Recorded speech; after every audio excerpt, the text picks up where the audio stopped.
नमस्कार दोस्तों, स्टडी 91 के यूट्यूब चैनल पर आप सबका हार्दिक स्वागत अभिनंदन है। ठीक ना।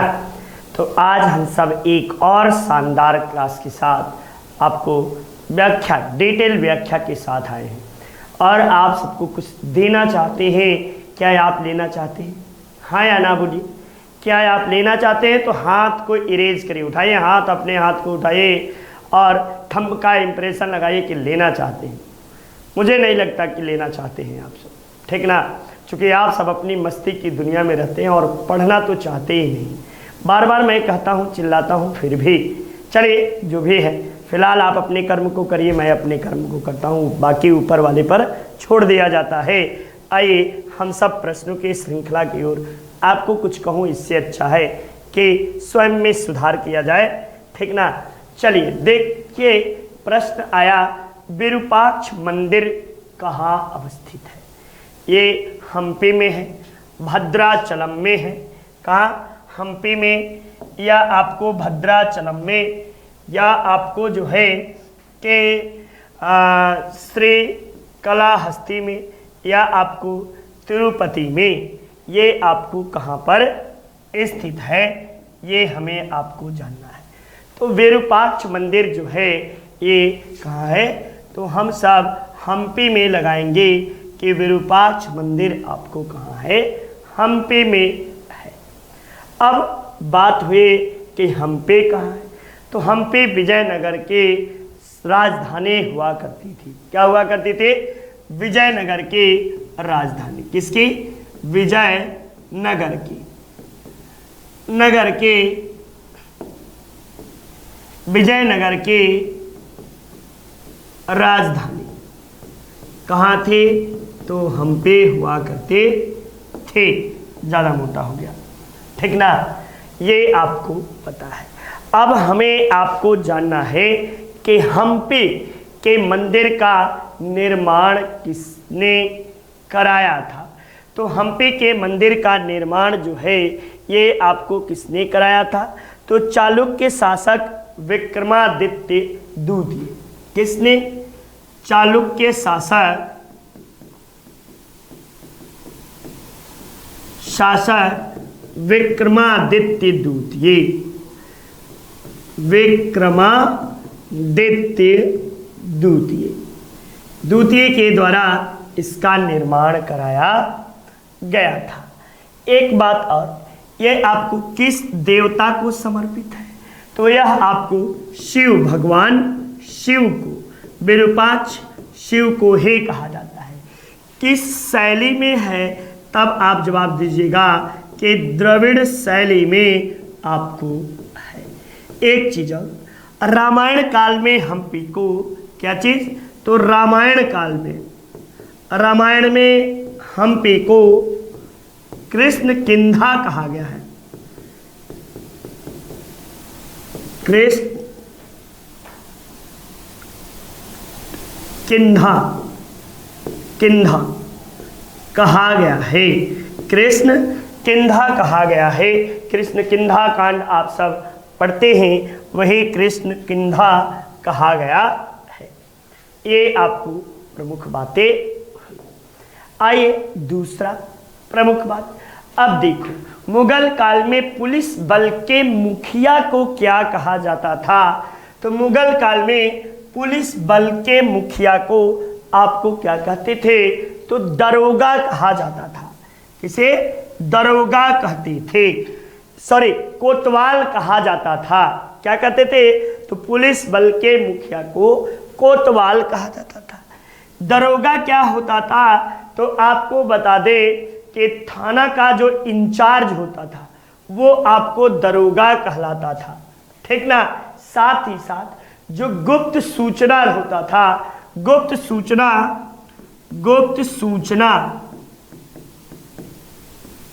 आपको पहुंचाने वाला,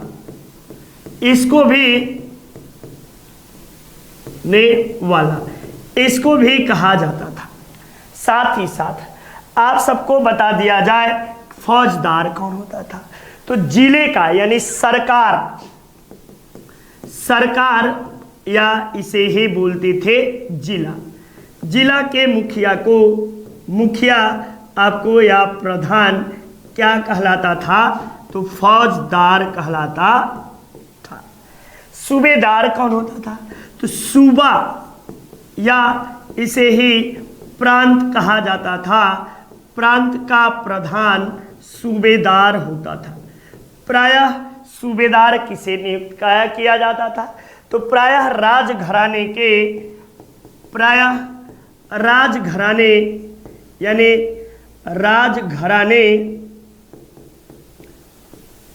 के लोग सूबेदार होते थे। सूबेदार, या ऐसे कह सकते हो कि ज्यादातर राजकुमार जो थे वो सूबे का संचालन किया करते थे। ये आपको प्रमुख बातें हुई। नेक्स्ट, इनमें से किसने अकबर की धार्मिक नीति के आलोचना की थी? यानी अकबर की धार्मिक नीति के आलोचना करने वाला कौन था? तो अकबर की धार्मिक नीति के आलोचना करने वाला बदायूनी था। और किस धर्म के? तो अकबर के दीन ए इलाही। किस धर्म की? तो दीन ए इलाही। दीन ए इलाही, इलाही या तौहीद ए इलाही भी कहते हैं। क्या कहते हैं? तौहीद ए इलाही। ए इलाही भी आपको कहा जाता है। ठीक ना? तो सिंपल पिन को लेते हैं। फिर आपको ये क्वेश्चन आपके लिए प्रश्न मार्क छोड़ दे रहा हूं कि इसकी स्थापना कब की? ये डॉट डॉट डॉट आप लोग भरेंगे और जल्दी से कमेंट बॉक्स में जवाब दीजिए। आगे के प्रश्न में मैं ये बताना चाहता हूं कि दीन ए इलाही का प्रधान पुरोहित कौन था? तो प्रधान पुरोहित जो था ये आपको अबुल फजल था। कौन? अबुल फजल। फजल ए प्रधान पुरोहित था। नेक्स्ट, एकमात्र हिंदू जो स्वीकार किया, एकमात्र हिंदू जो अपनाया तो वह कोई और नहीं बल्कि बिरबल था। कौन था? बिरबल। ठीक ना? ये बातें आप सब जानते हैं। अब फैजी की बातें कर लिया जाए। फैजी जो था अबुल फजल का भाई था। और क्या था? तो और यह जो था ये आपको कौन था? तो एक बात जान लीजिए, अकबर का दरबारी कवि, अकबर का दरबारी कवि यही था। एक जगह पे ऐसे न करो। अकबर के एक मिनट बच्चा का भाई। ठीक ना? अकबर के आपको जो था अनुवाद विभाग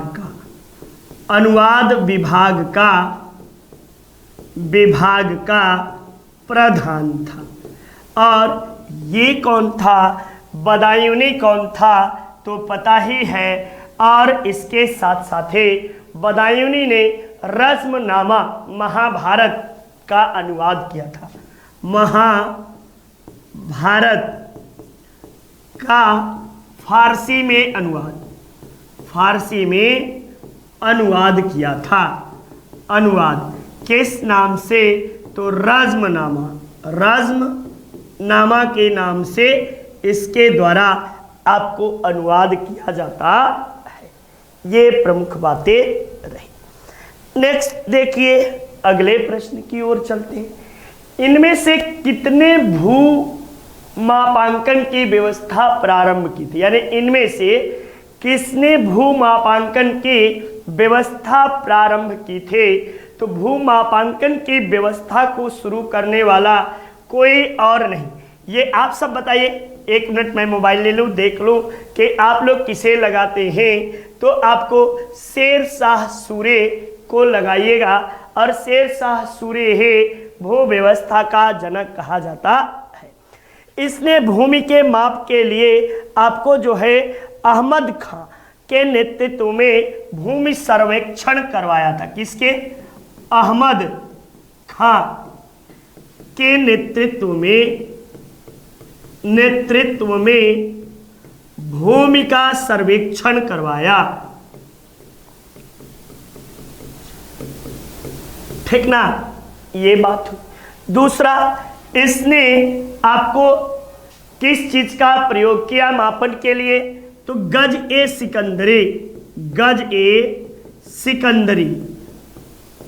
सिकंदरी का प्रयोग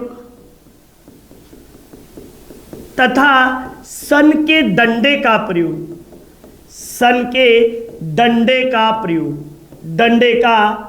प्रयोग किया। ठीक ना। इसके बाद क्या किया? तो इसने भूमि उपज का 1/3 भाग कर लिया। इसका यदि देखा जाए शासनकाल यदि देखा जाए तो आपको जो है 1540 से लेकर 1545 ईस्वी तक इसका शासनकाल रहा और कालिंजर के दुर्ग पर अधिकार करते समय इसके मृत्यु हो गए थी। ऐसा कहा जाता है कि सड़कें और सराएं क्या थी? सड़कें और सराएं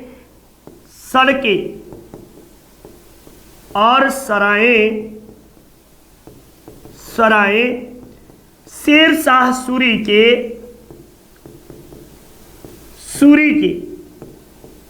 हृदय की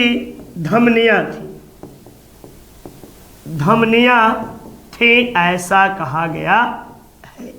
ये बातें कही गई हैं, ये प्रमुख बातें हुई। आइए अगले प्रश्न में चलते हैं और जवाब शानदार तरीके से आप लोग दीजिएगा, चूंकि चिल्लाइए नहीं। ठीक ना। देखिए, निम्नलिखित किन सम्राटों के शासनकाल में भारत का पहला मुद्रा रुपया विकसित हुआ? तो रुपये को लाने वाला आपको जो है शेर शाह सूरी। कौन था? शेर शाह सूरी के द्वारा रुपया आया। और ये रुपया आपको कितना था? तो ये आपको चांदी के सिक्कों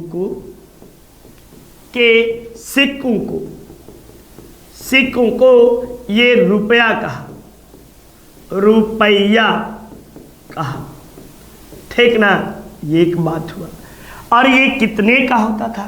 तो ये लगभग 175 ग्रेन का, किसी जगह में 180 ग्रेन भी लिखा है बच्चा। ठीक ना। 175 ऑब्लिक मैं कर दे रहा हूं, लेकिन 175 और 80 में अंतर है, तो 175 ग्रेन का आपको होता था। नेक्स्ट जो बात है, अब यहीं पर तांबे के सिक्कों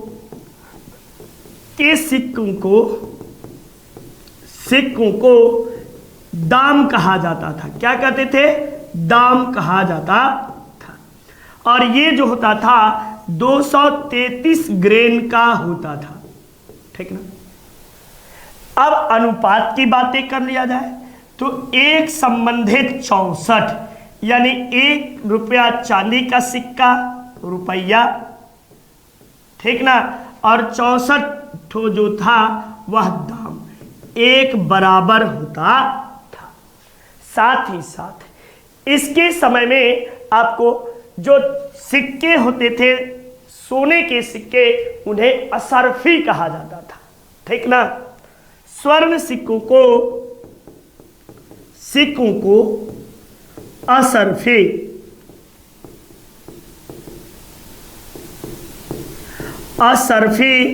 कहा जाता था। ये आपको बात जान लीजिए। साथ ही साथ ये जान लीजिए कि पाटलिपुत्र का नाम इसने पटना रखा। क्या रखा? पटना रखा।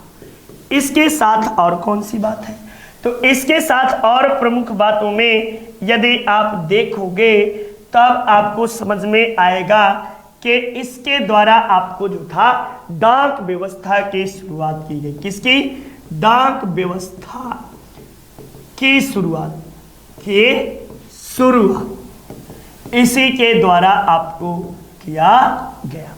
तो ये इसके समय के प्रमुख बातें रहे या थी।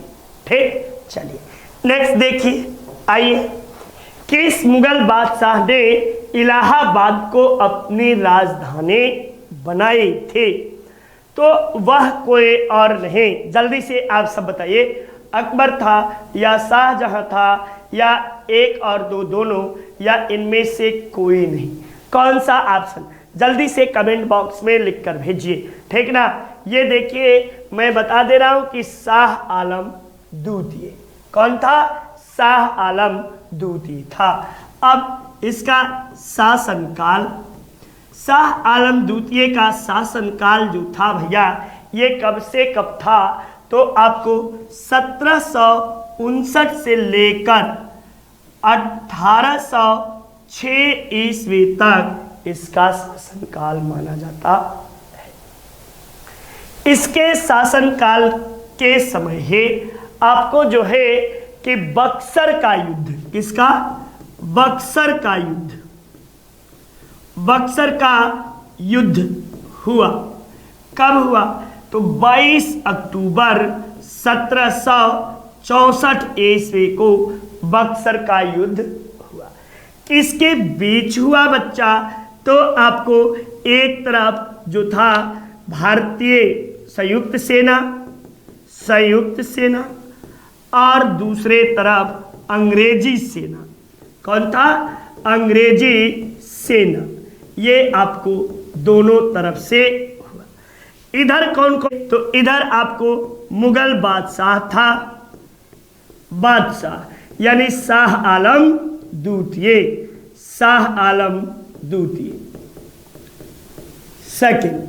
फिर दूसरा अवध का नवाब, अवध का नवाब कौन? तो सुजाऊ दौला, सुजाऊ दौला। और जब इधर पूछे तब तीसरा कौन? तो बंगाल का अपदस्त नवाब, अपदस्त नवाब। कहाँ का? बंगाल का। कौन? तो मीर कासिम, मीर कासिम। ये था। ये तीनों के, इन तीनों की क्या हुई? तो इन तीनों के पराजय हुई। और आपको इधर से अंग्रेजी सेना से सेनापति के रूप में कौन था? तो हेक्टर मुनरो, हेक्टर मुनरो। ये आपको सेनापति के रूप में बच्चा था। और उस समय यदि पूछे कि बंगाल का गवर्नर कौन था, बंगाल का गवर्नर, तब जवाब देना आप सब विंसीटॉट। कौन? विंसीटॉट जो था, ये आपको विंसीटॉट, ये आपको गवर्नर था। ठीक, ये आपने देखा, सुना, समझा। चलिए इसी के शासनकाल में एक और बातें जान लो। ये मैंने आपको युद्ध पूरा बता दिया। इसी के शासनकाल में 1803 ईस्वी में अंग्रेजों का दिल्ली पर कब्जा हो गया था। अंग्रेजों का दिल्ली पर कब्जा हो गया। ठीक ना? और ये बातें हो गई। चलिए नेक्स्ट आइए अगले प्रश्न। पानीपत का द्वितीय युद्ध किसके बीच हुआ? तो ये तो सो मच इजी क्वेश्चन है, ये आप सब में से किसी को बताने की जरूरत नहीं है। और ये आपको अकबर और हेमू के बीच पानीपत का द्वितीय युद्ध लड़ा गया। और यह युद्ध कब लड़ा गया भैया? तो यह युद्ध आपको 5 नवंबर 1556 ईस्वी को यह युद्ध हुआ। का 5 नवंबर 1556 ईस्वी को युद्ध हुआ। और इस युद्ध में अकबर की विजय हुई। किसकी? अकबर की विजय हुई। अकबर के इस विजय को किसने ईश्वरीय विजय कहा है? तो ईश्वरीय प्रसाद ने इस विजय को दैवीय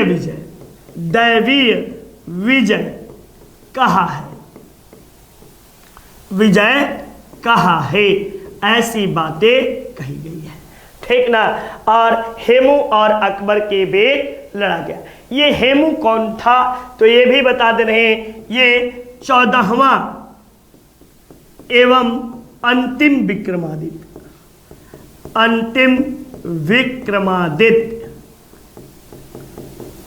माना जाता है। ये 14वां और अंतिम विक्रमादित्य आपको कहा जाता है। तो इसमें आप सबने देखा दैवीय विजय के संज्ञा ईश्वरीय प्रसाद के द्वारा दी जाती है। नेक्स्ट, अकबर के दरबार में प्रसिद्ध कवि कौन था? तो अकबर के दरबार में प्रसिद्ध कवि जो था, ये आपको रहीम खान थे। कौन थे? रहीम खान आपको प्रसिद्ध कवि थे। इन्हें आपको जो है कि बैरम खान, इन्हें खान एक खाना और ये जो थे बैरम खां के पुत्र थे, बैरम खां के पुत्र भी थे। और रहीमदास की बातें आप सबको याद होगा, यही रहीमदास है। रहीमदास जो आपको जो है बातें हैं। बिरबल कौन है? तो बिरबल जो था कविराज की उपाधि थी। कविराज की उपाधि आपको बिरबल को दिया गया है। इसका वास्तविक नाम क्या था? तो इसका महेश दास। क्या था? महेश दास बिरबल का वास्तविक नाम था। तुलसीदास जो थे, ये अकबर के समकालीन थे, समकालीन, लेकिन अकबर के दरबारी नहीं थे। अकबर के दरबारी नहीं।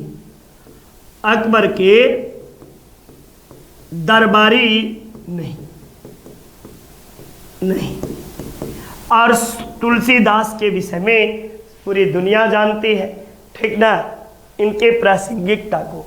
और तुलसीदास के द्वारा रामचरितमानस की रचना की गई। किस भाषा में? तो अवध भाषा में। ठीक ना, ये अवधि भाषा में की गई।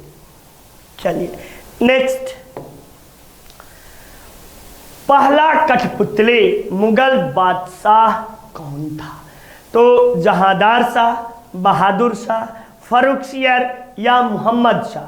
जल्दी से आप लोग कमेंट बॉक्स में आप लोग जवाब जल्दी से दीजिएगा। तो आपको जहांदार शाह पहला कठपुतली बादशाह माना जाता है। इसका शासनकाल जो है मार्च आपको जो है 1712 से लेकर आपको फरवरी 1713 तक माना जाता है। इसका शासनकाल, इसके शासनकाल में ही सैयद बंधु का उत्थान हुआ। सैयद बंधुओं को राजमाता कहा जाता है। इन्हें राज निर्माता का मतलब है किंग मेकर इन्हें कहा जाता है। ठीक ना, ये कहा जाता है। ये सैयद बंधु कौन कौन थे? तो आपको जो था एक अब्दुल्ला खां और दूसरा और हुसैन अली खां, ये दो भाई थे। एक जो था ये वजीर के पद पर था और ये जो था ये आपको मीर बख्शी किसे कहते थे? तो सेना नायक को या सेनापति को मुगल काल में सेनापति को मीर बख्शी कहते थे और वजीर किसे कहते थे, तो प्रधानमंत्री को वजीर कहा जाता था। ये प्रमुख बातें रही, ठीक ना। ये इसके साथ ही जहांदार शाह को लंपट मूर्ख भी कहा जाता है, लंपट मूर्ख कहा जाता है। ये बात भी आप सब याद रखे रहिएगा कि इन्हें लंपट मूर्ख के नाम से भी जानते हैं। नेक्स्ट आइए आगे हम सब चले। अब उतरा कि वह कौन सा स्थान है जहां अंतिम मुगल बादशाह बहादुर शाह जफर के मृत्यु हुई थी। तो बहादुर शाह जफर जो थे, इनकी मृत्यु रंगून में हुई थी। ये आपको अंतिम मुगल बादशाह थे। इनका शासनकाल यदि देख लिया जाए, ठीक ना, यदि शासनकाल को देखा जाए तो इनका शासनकाल 1837 से 1857 ईस्वी तक इनका शासनकाल माना जाता है। ठीक, ये आपको अकबर द्वितीय के पुत्र थे। अकबर द्वितीय के पुत्र थे और साथ ही साथ 1857 की क्रांति की विद्रोही दल के प्रधान थे। प्रधान कौन थे, तो यही आपको थे, ठीक ना। इन्हें जफर, शायरी कहने के कारण इन्हें जफर के नाम से भी पुकारा जाता है। ठीक, चलिए नेक्स्ट। ऐ जफर तुझे 2 गज जमीन भी नसीब नहीं हुई, ठीक ना। मुगल वंश के पहले सम्राट बाबर ने अपने देशीय भाषा चगताई तुर्की में अपनी आत्मकथा लिखी। इसका आपको पुस्तक का नाम क्या है, तो इसका नाम बाबरनामा है और इसे तुजुक ए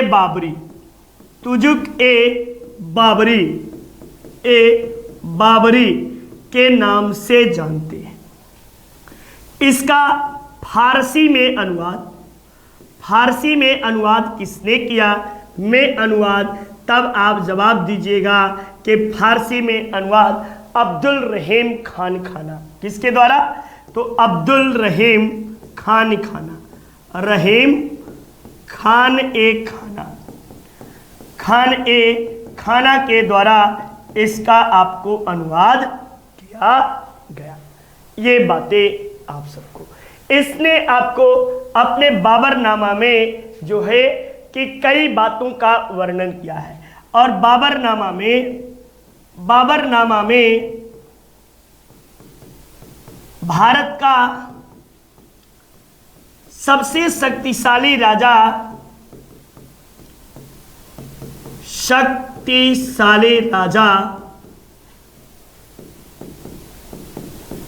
कृष्णदेव राय को बताया है। इसने सबसे शक्तिशाली राजा कृष्णदेव राय को बताया है। कृष्णदेव राय का शासनकाल आपको 1509 से 1529 कृष्णदेव राय का शासनकाल माना जाता है और फारसी में अनुवाद अब्दुल रहीम खान खाना के द्वारा किया गया। चलिए, मुगल शासन के दौरान एक कोतवाल की सही भूमिका क्या थी, तो कोतवाल युद्ध के लिए सेना का नेतृत्व करता था, बिल्कुल नहीं करता था। राजकोष को बनाए रखता था, ये भी इसका काम नहीं था। राजस्व एकत्रित करता था, नहीं। और क्या करता था, तो यह कानून व्यवस्था को बनाए रखता था। किसे, कानून व्यवस्था को, इसका बनाए रखना इसका मुख्य कार्य माना जाता था। क्या रखा जाता था, तो कानून व्यवस्था को बनाए रखना इसका प्रमुख कार्य होता था। प्यास लग गई है। निम्न में से किस शासक के मृत्यु के उपरांत पुस्तकालय की सीढ़ियों से गिरकर हुई? और इसके विषय में लेन पुल कहता है कि यह जिंदगी भर गिरता रहा, लुढ़कता रहा और लुढ़कते लुढ़कते लुढ़कते ही इसकी मृत्यु हो गई। ये किसके विषय में कहा गया है?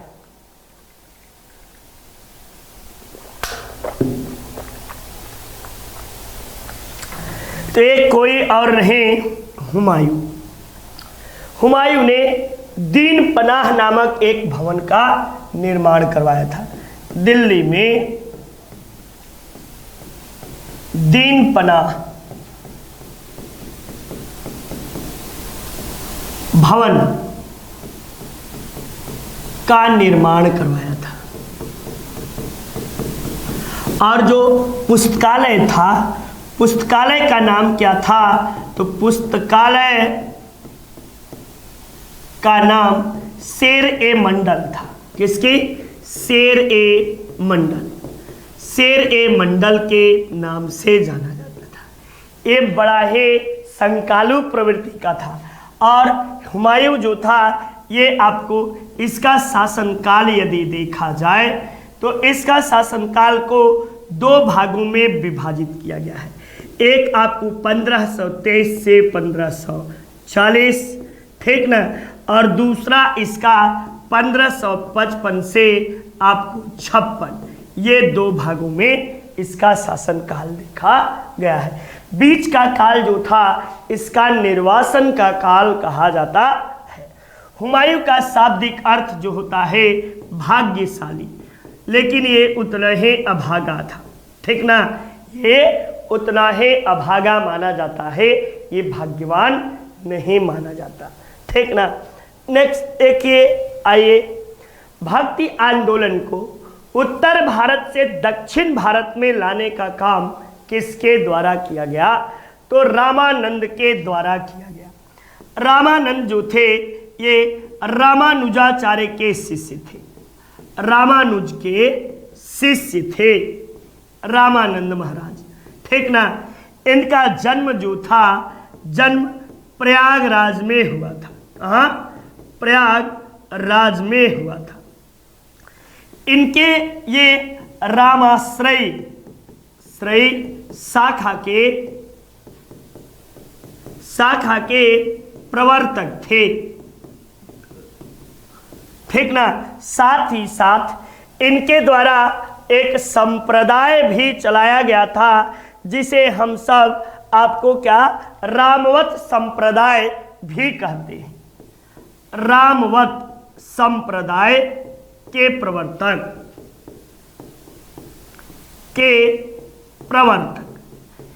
नेक्स्ट, इनके रामानंद के कुल 12 शिष्य थे। कितने? 12 शिष्य। इनके 12 शिष्य कौन? तो इनमें कबीर थे, आपको सबसे कबीर दादू, आपको जो है कि ये 12 शिष्य इनके थे। और कबीर सबसे महत्वपूर्ण माने जाते हैं, ठीक ना। ये बातें हुई। उत्तर भारत से दक्षिण भारत लाने का श्रेय नहीं लो। किस मुगल शासक के आदेश पर सिखों के 5वें गुरु अर्जुन देव को मारा गया था? तो आपको अर्जुन देव को, आपको जहांगीर के इशारे पर अर्जुन देव के हत्या की गई थी। किसके? अर्जुन देव के हत्या की गई थी। अब अर्जुन देव थे क्या? तो इन्हीं के द्वारा आपको जो था वो स्वर्ण मंदिर का निर्माण किया गया। स्वर्ण मंदिर का निर्माण और क्या किया गया? तो इन्हीं के द्वारा आपको जो है गुरु ग्रंथ साहिब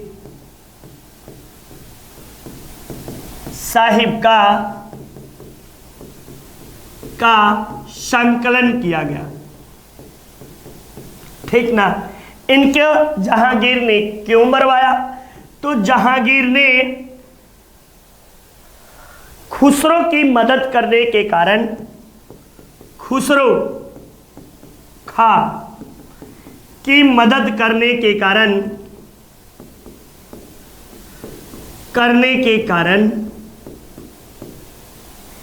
कारण इनकी हत्या करवा दे, इनकी हत्या करवाई।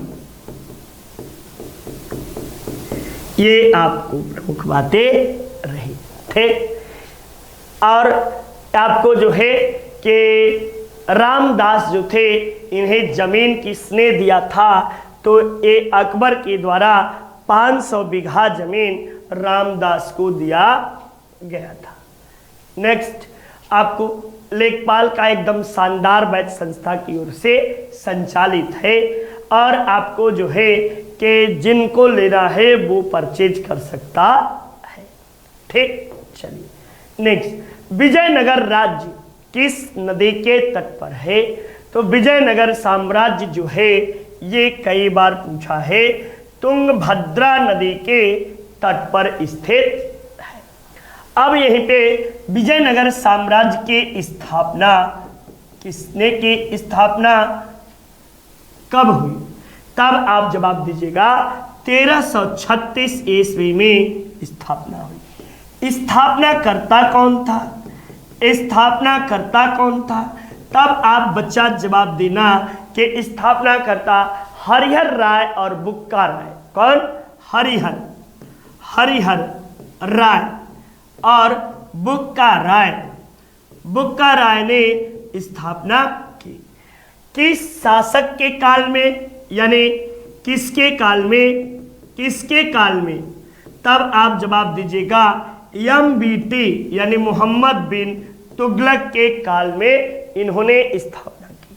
किस वंश की स्थापना की? तो अपने पिता संगम के नाम पर संगम वंश की स्थापना की। विजयनगर साम्राज्य पर कुल कितने राजवंशों ने शासन किया? तो कुल 4 राजवंशों ने, आपको राजवंश कितने? तो 4 राजवंशों ने शासन किया। संगम वंश, सालू वंश, तुलव वंश और आरविडू वंश। पहला संगम, दूसरा सालू, तीसरा तुलु और चौथा आरविडू। ये 4 राजवंशों ने मिलकर आपको शासन किया। ठीक, चलिए नेक्स्ट देखिए, तुलव वंश की स्थापना किसने की? तो तुलव वंश की स्थापना वीर नरसिम्हा के द्वारा किया गया। किसके द्वारा? तो तुलव वंश की स्थापना वीर नरसिम्हा के द्वारा किया गया। इसका शासनकाल जो था ये आपको तुलव वंश का तो 1505 से लेकर 70 तक इसका शासन काल माना जाता है। और कृष्णदेव राय जो था इसी वंश का था। इस वंश का सबसे महानतम शासक कौन था? तब आप जवाब दीजिएगा कृष्णदेव राय। इसका शासनकाल कब से था? तो शासनकाल इसका बच्चा देखोगे तो 1509 से लेकर 1529 ईस्वी तक इसका शासन काल रहता है। नेक्स्ट, खिज्र खां निम्न में से किस राजवंश से संबंधित था? तो खिज्र खां जो था ये आपको सैयद वंश से संबंधित था। किससे? सैयद वंश। ये आपको सैयद वंश दिल्ली पर शासन करने वाला प्रथम सिया वंश था। क्या था? प्रथम सिया वंश माना जाता है। सिया और सुन्नी मुस्लिम में 2 बिरादरियां होती हैं। आपको खिज्र खां जो था ये जीवन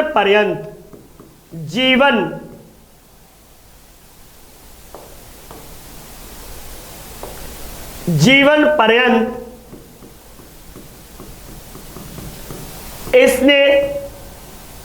इसने राजा की उपाधि धारण नहीं की, सॉरी सुल्तान की उपाधि,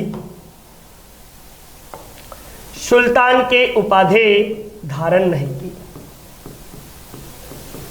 उपाधि धारण नहीं की, ठीक ना। इसने उपाधि क्या थी, तो इसकी उपाधि जो थी वह रयत ए आला, किसकी, रयत ए आला।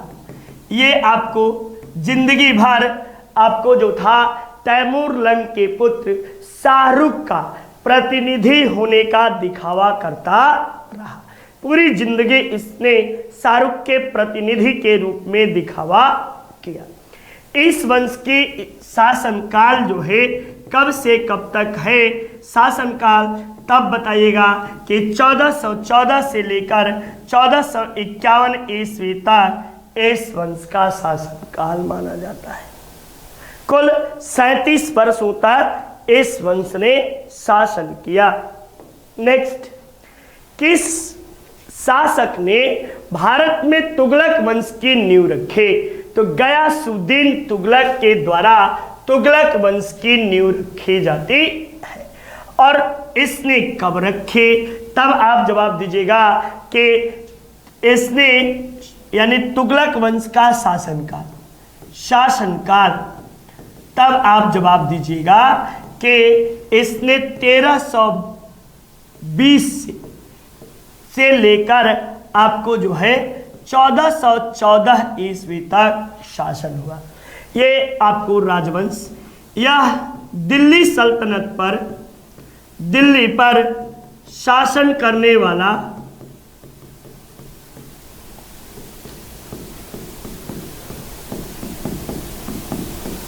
ऐसे नहीं, दिल्ली पर सबसे लंबे समय तक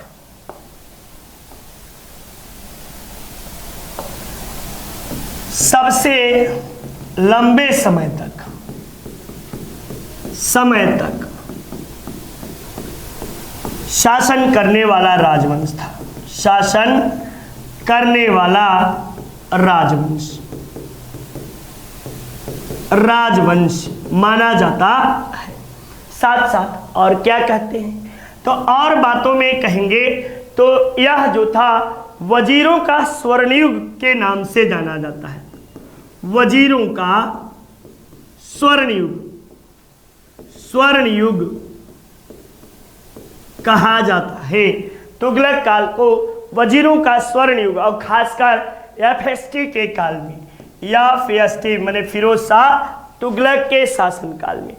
अब इसका शासनकाल देख लिया जाए तो इसका शासनकाल जो था ये आपको 1320 से लेकर 1325 ईस्वी तक इसका शासन काल माना जाता है। आपको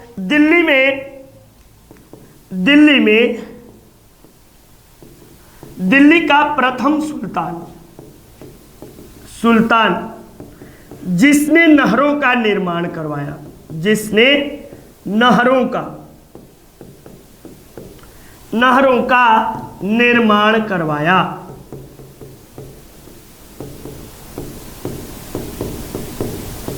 ये आपको, और 1325 ईस्वी में ऐसा कहा जाता है कि इसके पुत्र जौना खां के द्वारा इसकी हत्या कर दी गई।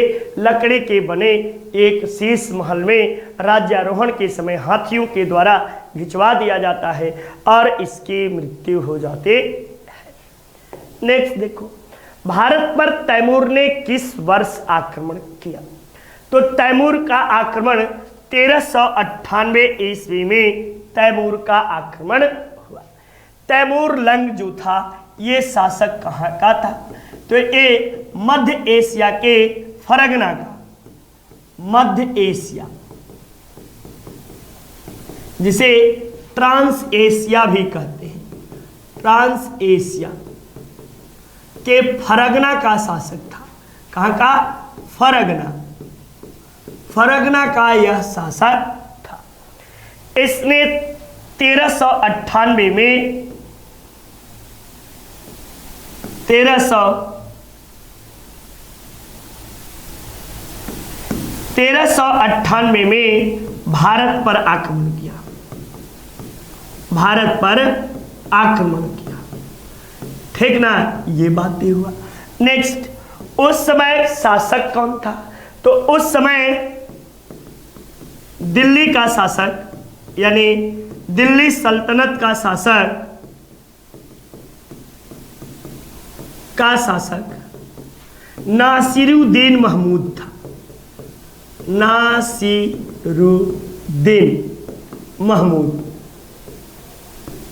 महमूद ये तुगलक वंश का शासक था।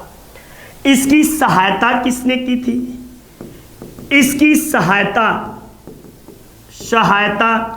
की किसने?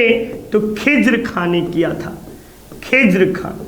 और इसने दिल्ली को एकदम ऐसा कहा जाता है, इतिहास में लिखते हैं कि इसने दिल्ली में आपको नरमुंडों की चोटी खड़ा कर दी थी, यानी पहाड़ जैसी चीजें खड़ा कर दी थी। और 2 महीने तक कुत्ते और चिल भी दिल्ली में पर मारने की हिम्मत नहीं कर रहे थे। और ये वापस कब लौटा? तो मार्च आपको जो है कि 1399 में फरगना लौट गया, वापस लौट गया। ये आपको कहावतें, ठीक। चलिए नेक्स्ट देखो भैया, किसके शासनकाल में इब्न बतूता आया था? तो यमबीटे मोहम्मद बिन तुगलक के काल में आपको जो था आया था। इब्न बतूता आपको कहाँ का रहने वाला था, निवासी? तब आप जवाब दीजिएगा कि आपको अफ्रीका के मोरक्को देश का था। मोरक्को ये कहाँ है? तो अफ्रीका में आपको मोरक्को है, ठीक ना। ये आपको जो था, इसकी पुस्तक कौन थी? तो इसकी पुस्तक जो थी रेहला थी, रेहला। और आपको रेहला में वर्णन किसका मिलता है? में वर्णन। तब आप जवाब दीजिएगा यमबीटी के प्रशासनिक, राजनीतिक और सामाजिक जानकारी मिलती है। एमबीटी के काल के आपको राजनीतिक, प्रशासनिक और सामाजिक जानकारी। यह जो था 8 वर्षों तक काजी के पद पर था, काजी के पद पर था। कब आया था? तो 1333 ईस्वी में यह भारत आया था। कब? तो 1333 में ये आपको भारत आया था। नेक्स्ट आपको ये जो था इब्न बतूता का एमबीटी का दूत बनकर चीन गया था। ये आपको प्रमुख बातें रहे इससे संबंधित। उम्मीद करता हूं कि आप सबको सारी बातें समझ में भी शानदार तरीके से आ रही हो। नेक्स्ट देख भाई, रक्त और लौह की नीति किसके द्वारा प्रारंभ की गई? तो रक्त और लौह नीति का जनक जो था बलबन था, ठीक ना। बलबन को इसका पूरा नाम, तो पूरा नाम गयासुद्दीन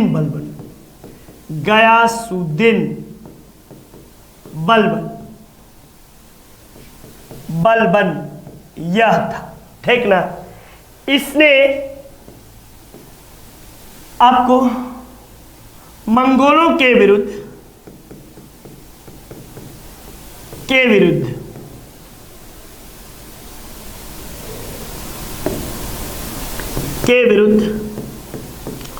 रक्त और लौह की नीति का अनुसरण किया।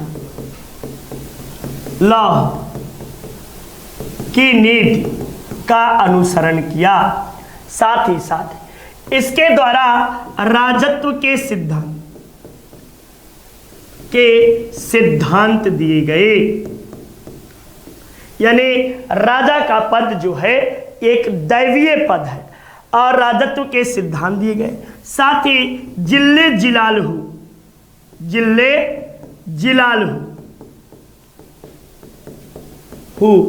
की उपाधि धारण के ये बातें हुई। इसके द्वारा सिजदा और पैबोस, सिजदा एवं पैबोस नामक प्रथा की शुरुआत की गई।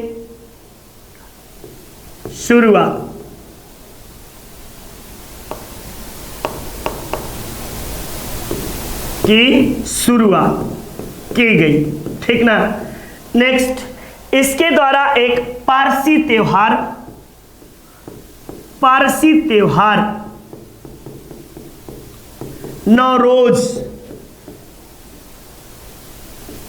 नवरोज की शुरुआत की गई। ये बात यहाँ पर आप सब मेंशन कर लीजिएगा। ये आपको बलबन से संबंधित ये सारी चीजें आपसे पूछा है और आपको 66 से 86 इसका शासनकाल माना जाता है, 1266 से 1286। कुतुब मीनार का नाम सूफी संत के नाम पर रखा गया है। ये बड़ा ही इंपॉर्टेंट महत्वपूर्ण बात है। और कुतुबुद्दीन बख्तियार काके, ख्वाजा कुतुबुद्दीन बख्तियार काके के नाम पर इसका नाम रखा गया है। ये आपको किस सिलसिले से थे? तो ये आपको सूफीवाद के आपको किस सिलसिले से थे, ये आप लोग जवाब देंगे। इस सिलसिले से सिलसिला इनका बताइएगा, ठीक ना। आपको अब देखो, ये यहाँ पे मीनार की बातें मैं बता दे रहा हूँ। इसकी नींव किसने रखी? तो कुतुबुद्दीन ऐबक ने। कुतुबुद्दीन ऐबक। और इसका निर्माण किसने करवाया? करता। तब आप जवाब दीजिएगा इल्तुतमिश के द्वारा। इल्तुतमिश को मंदिर मस्जिद निर्माण, गुंबद निर्माण का पिता कहा जाता है।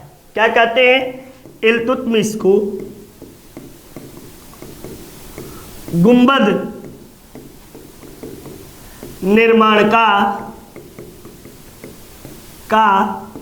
पिता कहा जाता है। अभी तक कमेंट बॉक्स में किसी ने जवाब नहीं दिया, ठीक ना। जो आपको किस सिलसिले से थे, कादरी, चिश्ती या आपको फिरदौसी या आपको जो है कि बदायूनी, किस से थे? तो ये आपको किस सिलसिले से, ये जवाब दीजिएगा आप लोग कमेंट बॉक्स में।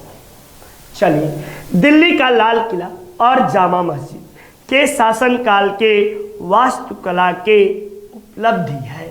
तो दिल्ली के लाल किला और आपको जो है ये शाहजहां के द्वारा इसका निर्माण किया गया था। किसके द्वारा? तो शाहजहां, भर लो भैया, शाहजहां के शासनकाल में। शाहजहां का शासनकाल जो है मुगल काल का या मध्यकाल का स्वर्णयुग कहा जाता है। स्वर्णयुग कहा जाता है, ठीक ना। इसका शासन काल स्वर्णयुग के नाम से जाना जाता है। और शासनकाल कब से कब तक था? तो इसका शासनकाल आपको 1627 से लेकर 1658, कहीं 59 देता है, इसका शासनकाल माना जाता है, ठीक। चलिए, इसके द्वारा आगरे का ताजमहल का निर्माण। एक चीज तो बता ही, लाल किला में एक मोती मस्जिद है, मोती मस्जिद, ठीक ना। मस्जिद, इसका निर्माण जो है निर्माता कौन है? तो गलती मत करिएगा, औरंगजेब है। कौन है? लाल किले के मोती मस्जिद का निर्माता औरंगजेब है। जबकि आपको आगरे के मोती मस्जिद का निर्माता कौन है? तब आप जवाब दीजिएगा, शाहजहां ने आगरे के मोती मस्जिद का निर्माण करवाया था।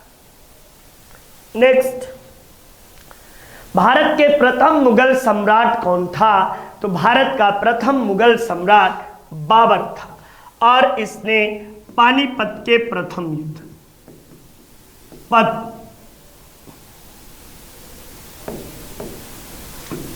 पानीपत के प्रथम युद्ध में विजय के उपरांत नींव रखे थे। कब? तो 1526 ईस्वी में। इसने अपने जीवन काल में पानीपत के बाद कुल 4 युद्ध लड़े, 1526, 1527, 1528 और 1529। तो पानीपत के युद्ध, खानवा का युद्ध, चंदेरी का युद्ध और आपको घाघरा का युद्ध, इसके द्वारा 4 युद्ध आपको लड़े गए और चारों युद्धों में बाबर जो था विजयी रहा। और पूछता है कि किस युद्ध में गाजी की उपाधि धारण की थे? तो गाजी की उपाधि धारण की थी। ये आपको खानवा का युद्ध जो था राणा सांगा और आपको बाबर के बीच लड़ा गया था। चलिए, भगवान राम पर केंद्रित भक्ति आंदोलन के अग्रदूत कौन थे? तो ये कोई और नहीं, ये रामानंद जी थे। और रामानंद को ही दक्षिण भारत से उत्तर भारत में भक्ति आंदोलन लाने का श्रेय है। साथ ही साथ रामावतार संप्रदाय,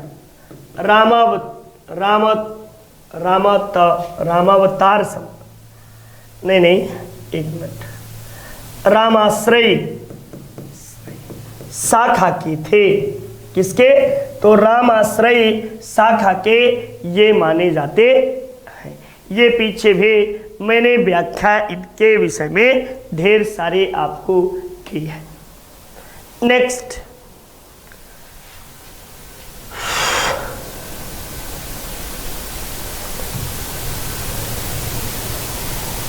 अगला शायद ये हो गया। अच्छा, ये हुआ नहीं हुआ? ये हुआ 26, 27। जात और सवार निम्न में से किस प्रशासनिक प्रणाली के जिम्मेदार थे? तो ये जात और सवार मनसबदारी व्यवस्था के जनक थे। ये मनसबदारी व्यवस्था अकबर द्वारा प्रारंभ की गई। अकबर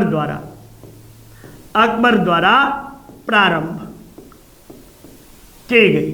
और इक्तादारी व्यवस्था आपको जो थे ये आपको इल्तुतमिश द्वारा। और जमींदारी व्यवस्था, इक्तादारी हो गया, जमींदारी रैयतवाड़ी कहता तो एक बार बताते भी। ये जमींदारी व्यवस्था के जन्मदाता कौन है? तो लॉर्ड कॉर्नवालिस। ये बातें आपको हुई। अब अकबर द्वारा जो था जात और सवार ये बटा हुआ था। अकबर ने मनसबदारी व्यवस्था को कहां से लिया था? कहां से लिया? तब आप जवाब दीजिएगा मंगोलिया से। मंगोलिया मध्य एशिया भी बोलते हैं, ठीक ना? मंगोलिया से इसने लिया। इसमें आपको किस पर आधारित थे, किस पर आधारित, तब आप जवाब दीजिएगा कि आधारित दशमलव प्रणाली पर, दशमलव प्रणाली पर आपको आधारित थे। सबसे कम 10 संख्या थी और सबसे अधिक अकबर के काल में 10,000 तक के संख्या जात और सवार की थी। ठीक ना। इसी में आपको जहांगीर के द्वारा सिंह अस्पा और 2 अस्पा प्रणाली की शुरुआत की गई। नेक्स्ट, दिल्ली के सिंहासन पर बैठने वाली पहली और एकमात्र महिला कौन थे, तो रजिया बेगम थे। और इसका शासनकाल यदि देखा जाए, शासनकाल, तब आप जवाब दीजिएगा कि 1236 से लेकर 1240 ईस्वी तक इसका शासनकाल माना जाता है। इतिहासकार लिखते हैं कि इसकी सिर्फ इतनी ही गलती थी कि इसमें शासक होने के सारे गुण विद्यमान थे, लेकिन सिर्फ गलती इतना थी कि यह महिला थी, इसके कारण इसने शासन नहीं किया। नेक्स्ट, वर्ष 1556 में मुगल साम्राज्य का सिंहासन किसने प्राप्त किया, तब आप 1556 में अकबर के द्वारा आपको मुगल सिंहासन प्राप्त किया गया। और गुरुदासपुर में, कहां पे, गुरुदासपुर में अकबर का राज्याभिषेक हुआ। गुरुदासपुर, पंजाब में राज्याभिषेक हुआ। किसके संरक्षण में, तब आप संरक्षक कौन था, तो बैरम खां। बैरम खां, बैरम खां के संरक्षण में उस समय अकबर किस युद्ध में व्यस्त था, ये आप कमेंट बॉक्स में बताएंगे। उस समय अकबर किस युद्ध में बिजी था, बिजी था, BUSY, बिजी था। ठीक ना, ये आप कमेंट बॉक्स में बताएंगे। सैयद वंश के स्थापना किसने की थी, तो सैयद वंश के स्थापना खिज्र खां के द्वारा किया गया था। ये आपको खिज्र खां, इसका सैयद वंश का शासनकाल, वंश का शासनकाल कब से कब तक, तब आप जवाब दीजिएगा कि 1414 से लेकर 1451 ईस्वी तक शासनकाल था। आपको खिज्र खां जो था, ये सैयद वंश, प्रथम शिया वंश, शिया वंश के नाम से भी जाना जाता है।